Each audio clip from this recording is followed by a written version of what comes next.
All right, so we are joined by 2018 alumni of Velma Jackson High School, member of the Velma Jackson Hall of Fame, Alcorn State alum, Mieyah Garrett. We thank you so much for joining us. We've got a room full here with us at Velma Jackson for our college career readiness class, and we're recording this for our friends at Madison Central, Ridgeland, Germantown, the Academic Options Center, and our YouTube channel. So thank you again for taking some time for us today.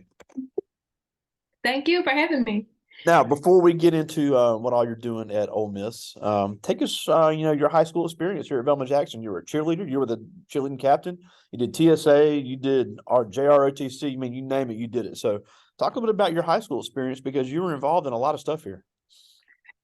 Yeah, I don't know what I was getting myself into high school. I was in a little bit of everything. We all know that Velma Jackson was a small school, so if you wanted a leadership role or you just wanted to be involved, it was just so easy to join it, and I enjoyed doing it. I always had something to do. I was always busy, and like looking back on it, it's like wow, like I really did all of that. But yeah, it was fun. Yeah. That also translated into time management as a college student because you left here in 2018, became a member of the Velma Jackson Hall of Fame, and went to Alcorn where you just graduated. So, talk about how that translates into a successful college experience because even though Alcorn is a smaller, not small, but smaller school compared to the other state schools, it's still you can get lost in the shuffle and you got to learn to manage your time. So, talk about your experience at Alcorn after you left Velma Jackson.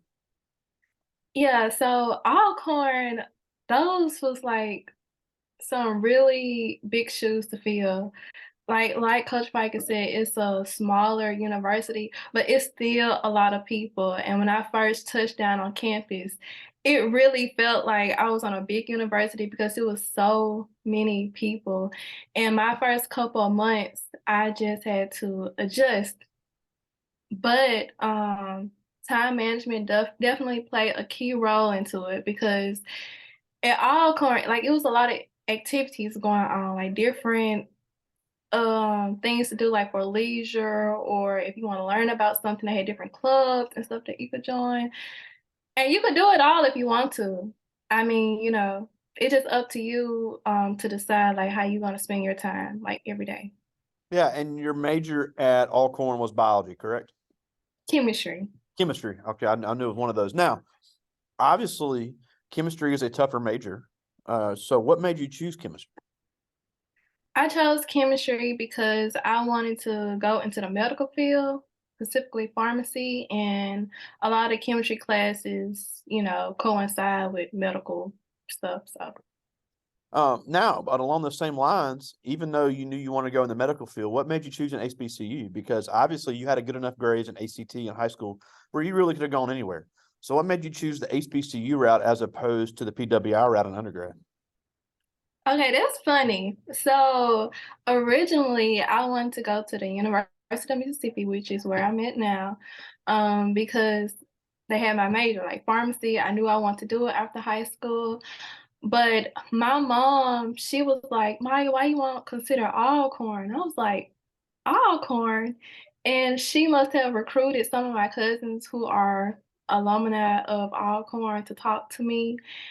And interestingly, they went into like the same route. Like one became a dentist, one is a medical doctor. I was like, Maya, you could go ahead and go to Alcorn. You could have the experience, have fun, be around like-minded individuals that's there to get their education and you still gonna be taking a prereqs that your future colleague is gonna be taking. Plus, it was a cheaper route, Yep.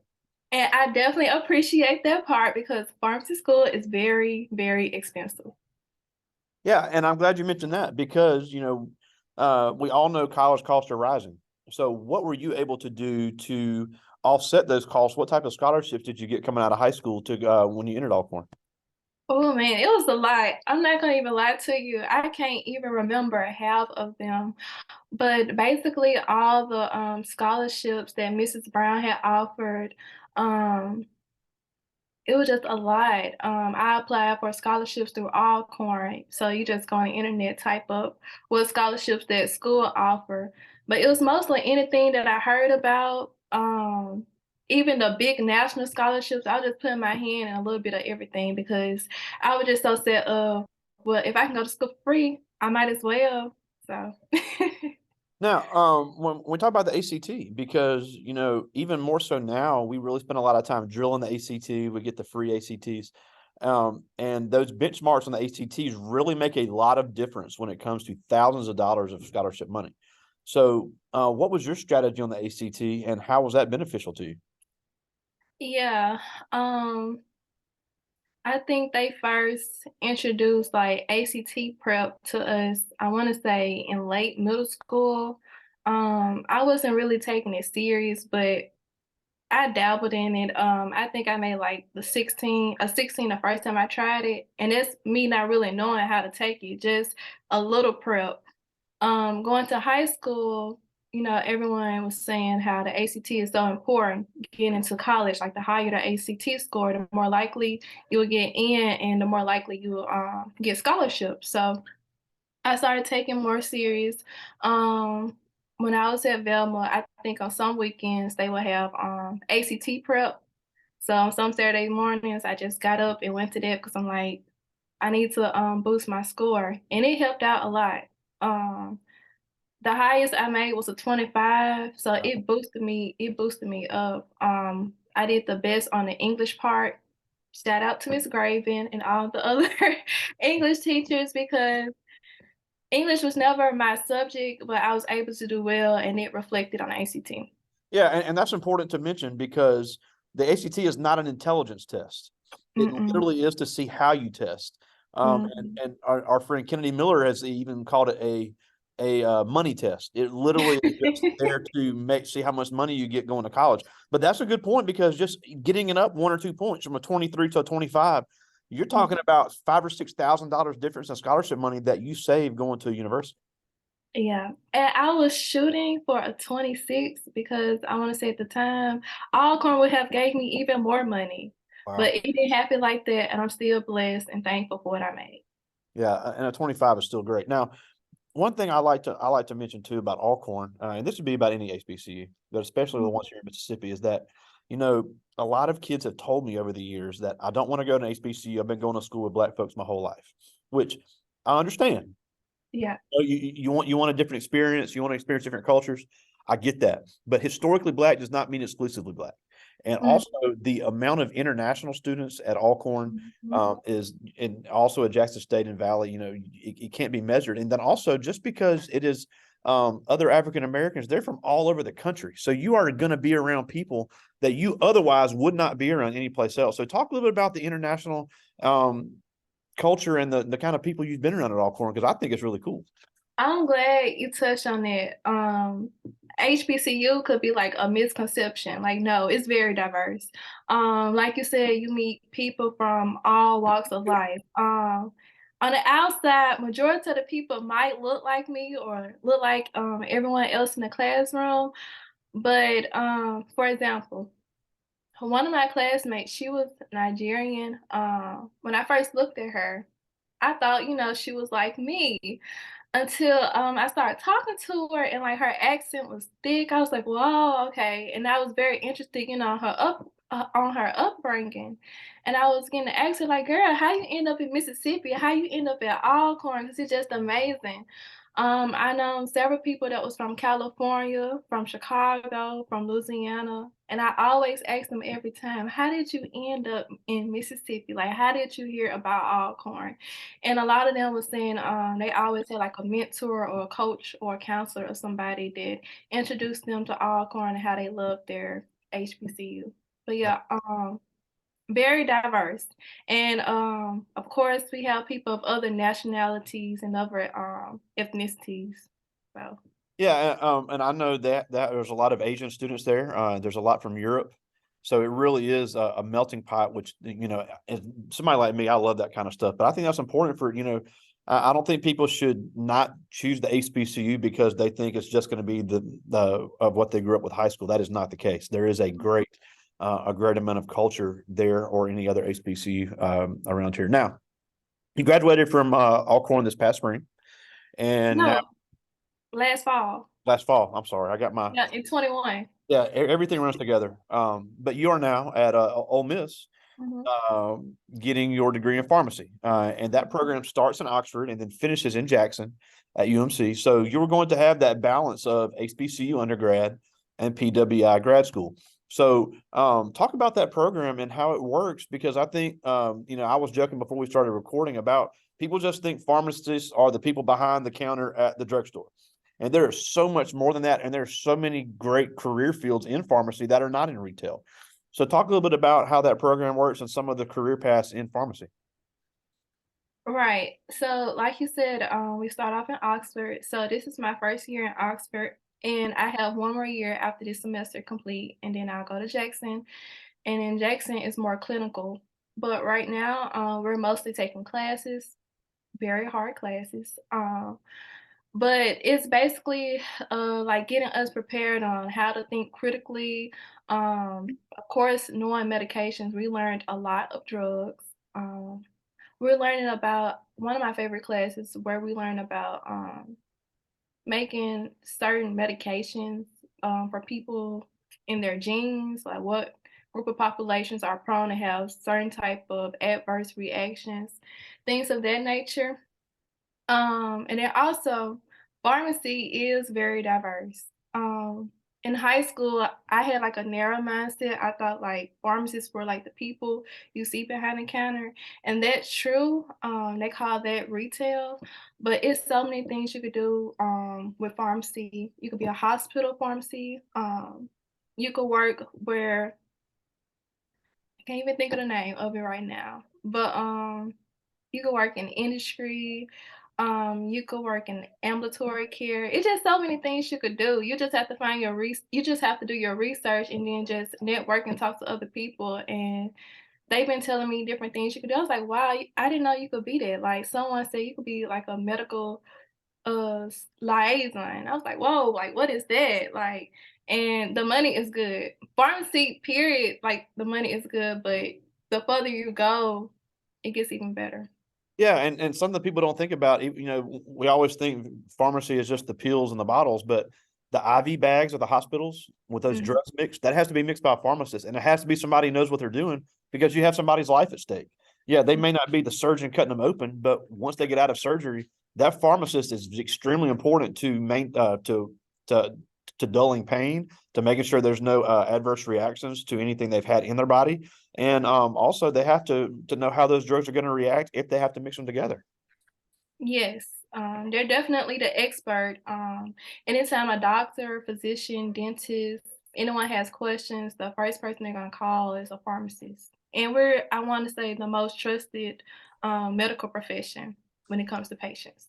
Yeah, and I think, it's good for our kids to see that, you can work in the medical field. You don't have to go to med school and spend all that money and 7 years getting trained to be a doctor. And you don't have to be a nurse where you're having to wipe rear ends and deal with blood and everything. You can Mhm. have a great medical job that pays well working in more of a research lab based type field like pharmacy. Yeah, yeah. Research is another career path that some people could take. Yeah. Yeah, and even now with advancements in technology, look at COVID. We had to look at how drugs were affecting people that had COVID treatment. And with all these new technological advances, there's always a need for pharmacists to research these drugs on animals and on human tests to see how they work before they are released into the retail pharmacist. Yep, that's so true. Very critical.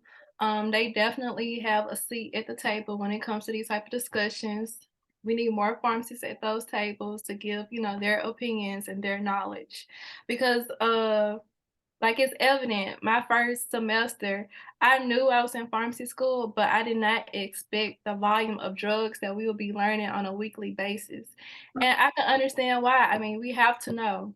We have to know. Yeah, and it's a field that needs more diversity, but it's also something that is, like we said, there's lives at stake. So you really have to take the training serious and knock it out the park, because they're not just going to give anybody a pharmacy license, because you will be a licensed pharmacist when you do complete the program. And that is there's ways to transfer that to other states as well. And I think it's important to know, you don't have to move to a big city to have a great job in the medical field. There's great careers in that right here in Mississippi. It is. It is. It's part of the reason why I stayed. In high school, I thought I was gonna go out of state for school, but I really had like a family that helped me hold me down. And when it got time for me to choose what pharmacy school I want to go, I'm like, of course I'm staying in Mississippi. Like this is my home. This is where my family at. And plus, this is a rural area. Like they need us. They need people in the medical field to be here and take care of people because we have a lot of comorbidities going on, and we need to take care of each other, y'all. And we have to educate. Absolutely. Now I'm gonna get to some questions, and these are all juniors. The first one is Frederick Johnson, and he asked, "What made you pursue the medical field?" Okay. So, back during late middle school, freshman year of high school, we had to take those different personality tests. So yeah, take those serious. One of the career paths that always popped up for me was pharmacy, so that sparked my interest early on. Also, I knew I wanted to have a career where I would be able to help people. But then, as I got on up in high school, I realized after talking to different people, like if I want to be a doctor or a nurse, I have to be dealing with blood and cadavers. Um, if I wanted to be a dentist, I would have to be in someone's mouth, and some people don't have the best hygiene. So I knew I didn't wanna be, working with people like that, hands-on, like, being invasive, like, all up in their business, but I still wanna be able to, make a difference, so that's why I chose pharmacy. Absolutely. Now, and that's a great segue to this next question because this is Solaria Chester, and she asked, "Did you ever imagine you'd be uh, going into this field that you're in?" I mean, I did kinda imagine it, by my junior year, I was like, "Okay, I definitely wanna do pharmacy," so I kinda saw it. Even my senior year, I thought like I said, I thought I was going to Ole Miss. It didn't happen that way. I ended up taking another route, but I was still having that thought in my back of my mind, "I'm going to Ole Miss, like, I wanna be a pharmacy student one day," so, yeah. Now, and that's this is also a good lead to this question. This is Denoa Thompson, and he asked, "What was the one thing? What is there anything about Alcorn about your Alcorn experience that you could change?" Ooh. One thing I'm happy with my decision, but one thing I probably would have done is probably stayed at school for, like, an extra semester. I graduated a semester early. And my whole reasoning for that was, I knew that I was gonna be starting pharmacy school that next August, and I was like, "I need a break. Like, I'm tired of school. I need a break." But on the flip side, it's kinda like I miss graduating with all the friends and, people that I met along the way, so I kinda missed it. That is a good point, but that also that's one thing about college. Unlike high school, if you want to graduate early, you can knock everything out over a Mhm. summer, and you knock out a whole semester, and you can get done early if that's a route you want to take. So that is a advantage of college that you really don't have as much of in high school. Um, this is Carl Wilson, and he asked, "What is the most challenging part of being a pharmaceutical student?" The most challenging part is trying to wear multiple hats. And what I mean by that is they have a big expectation for us as far as being professional. So, like when we go to class, we have to be professional. We have to have on our white coat. And it's hard. In class, we be in there for 5 hours, like straight lectures, and it's just hard to always be professional. Sometimes, if I stop paying attention, like looking at the PowerPoint or whatever the professor's up on the stage doing, I could glance at my colleagues and I could see them watching YouTube videos. I could see them on their phone, and to me, it's like, I can't see how y'all doing that. Like, we're paying so much money to be in this program. I have so much riding on my back. I don't have time, to just be playing. Um, and then also like keeping up with the work. That was a huge adjustment for me in the beginning. And also maintaining our grades. We have to have at least a C average in our classes in order for us to progress. So that's Wow. another expectation that's you know, pretty difficult, but I'm maintaining. Yeah. Wow. Yeah, I mean, it's any medical field. I mean, it's going to have that. It's going to have that GPA requirement, or you're going to be either out or repeating. This is Mhm. the last one from the students. This is Harmony Williams, and she asked, "What are some advantages and limitations that you see in pharmacy?" Hmm. Well, right now, a limitation is like a shortage of pharmacy students. So, Wow. yeah, at first I thought it was like a thing going on in my school, like they're really trying to recruit students. But no, like it's a national thing. Like people are not going to pharmacy school like how they used to, like how they used to. So like in the future, I guess like when it get time for us to graduate, of course there are gonna be jobs, but like it could be shortages in some areas where they really need pharmacists. I mean, they're so important. We need pharmacists to counsel patients on how to take their medications and whatnot. So. Wow, and that goes back, in rural areas of Mississippi, there's a huge need for skilled pharmacists.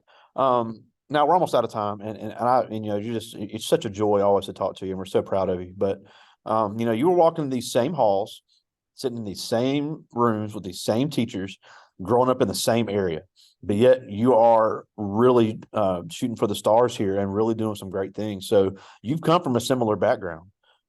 You listen to all of us telling you the same things that we're telling them now, and I think it worked out pretty good for you to listen to us because we knew what we were talking about most of the time. But you know, even if these kids don't want to go in the medical field, because obviously it's not for everybody, they Mhm. can still be quite successful coming out of Velma Jackson. So what can they do to start getting in that mindset? Especially, I've got juniors here; these are all going to be seniors next year. What can they do to get in that mindset to start being as successful as alumni like you? Um, I would say start early. Like if you're unsure of what you want to do, ask questions. If you find a career that you might be interested in, try to find someone who's knowledgeable and ask them questions. In most cases, a lot of people are happy to tell you on what they do and how they get into that. Um, I would say that's like knowing your reason why, because every time I done came in contact with like a difficult class, I would start asking myself, like, Maya, why did you get yourself into this, girl? But I know my reason why. Like I know I want to help people. I know that's been my goal for a long time. So definitely knowing my reason why and why I chose the path that I'm taking. That's awesome. Well, we are so proud to call you an alumni. We're just, it's one of a long list of kids we are so proud to see be successful, and we know you're going to continue doing that. And when you get to Jackson, we got to have you on campus to talk about all these great things you're doing and get some more of these kids interested in pharmacy. It is such a great field. It is. It is. Come on, y'all. Let's go ahead and get in STEM. Get in pharmacy. All right. Well, again, thank you so much, Mieyah Garrett, class of 2018, member of the Velma Jackson Hall of Fame. Thank you so much for joining us. Thank you. All right. Talk to you soon, buddy. All right. See you. Bye-bye.